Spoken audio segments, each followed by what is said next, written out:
Je glisse mon fichier original, je glisse mon fichier pop and bang, je glisse mon fichier stage.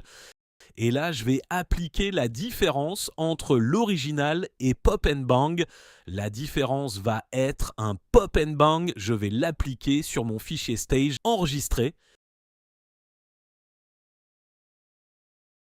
Et là, je peux aussi soustraire la différence. Si je veux enlever le pop and bang de mon fichier stage, il ne va rien se passer car il n'y a pas de différence. Je ne vais pas pouvoir enregistrer mon fichier.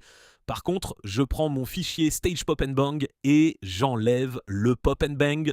Je vais avoir une différence et je vais pouvoir enregistrer mon nouveau fichier stage sans pop. Si j'ai mon fichier déjà compressé, on va voir qu'on peut le glisser directement et ça va être la même chose que le fichier pas compressé.